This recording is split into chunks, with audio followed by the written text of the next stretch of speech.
The people of Umwanka still talk about the merchant who could convince a mosquito not to suck blood. They say his words could sell air and his smell could melt suspicion. But they also say he could lie to your face and still make you thank him for it. His name was Chike. He was the proud owner of Sunrise Stores. His shop stood by the old T junction where every traveler passed and every room was stocked. From salt to oil, rice to thread, he sold everything, and every coin that crossed his counter found its way into a wooden chest beneath the floorboards. Each night, Chike would count them, 1, 2, 3, with trembling joy. He loved the sound more than music. Some say he even whispered to the coins, as if they could hear him. "You never betray me," he'd murmur. "You're my only true friends." Chike was smart. Too smart. He dressed in torn clothes to look humble, spoke softly to appear kind, and always made people think he was helping them, even when he was helping himself. He could convince a mosquito not to suck blood, they'd say, but he couldn't convince greed to leave him alone.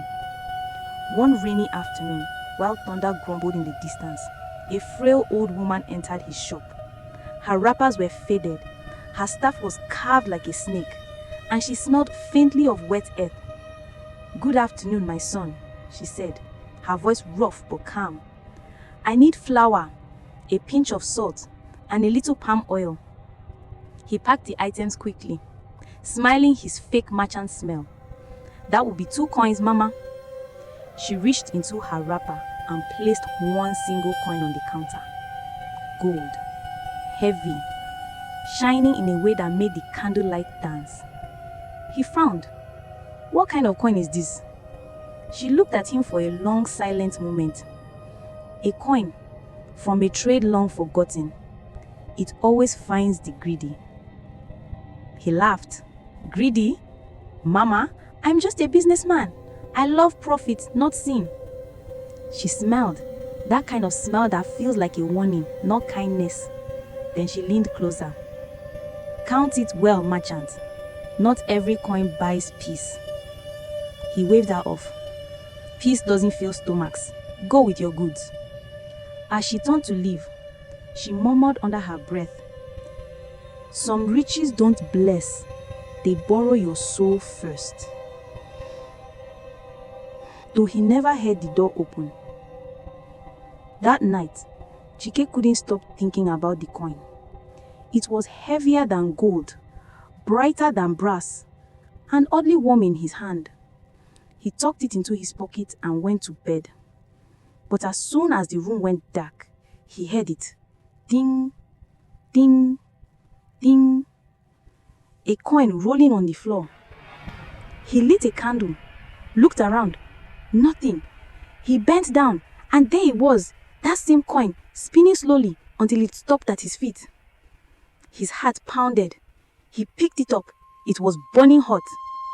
He locked it inside a small box under the counter. But by morning, when he reached into his pocket, there was the coin, waiting. Days passed, and strange fortune followed him. Customers came in droves.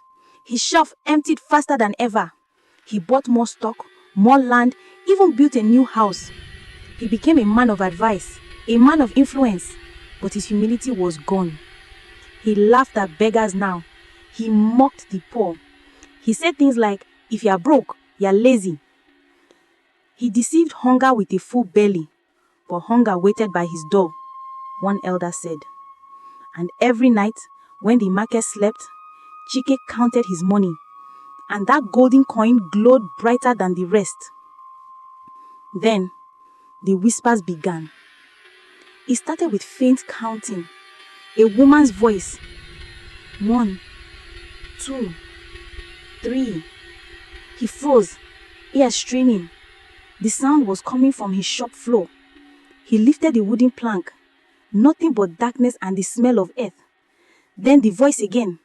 Closer, softer. Chike. He slammed the floor shut and ran out. But when he reached home, his reflection in the window smiled before he did. That night, he didn't sleep. When the mirror laughs before you do, they say, your shadow has learned secrets. By the next week, people avoided his shop. They said they saw lights there at midnight, even when the door was locked. They said coins rolled by themselves, and a woman's laughter echoed inside. His food began to spoil overnight. His hands shook whenever he touched money.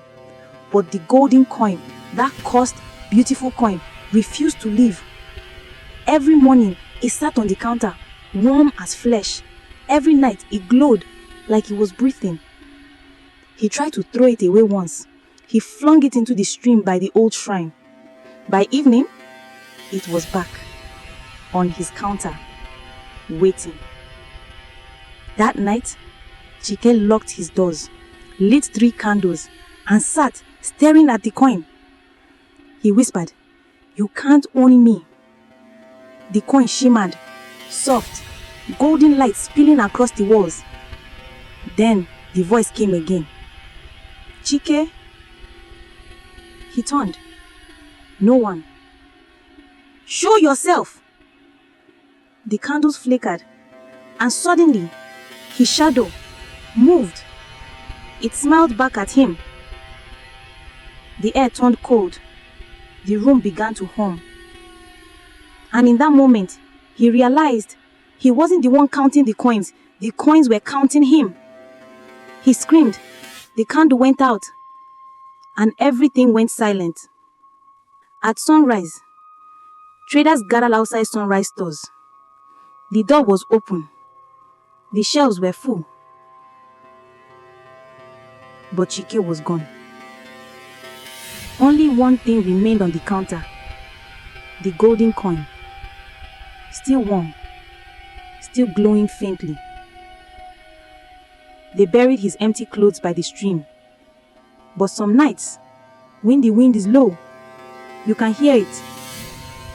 Ting, ting, ting. A single coin rolling somewhere in the dark.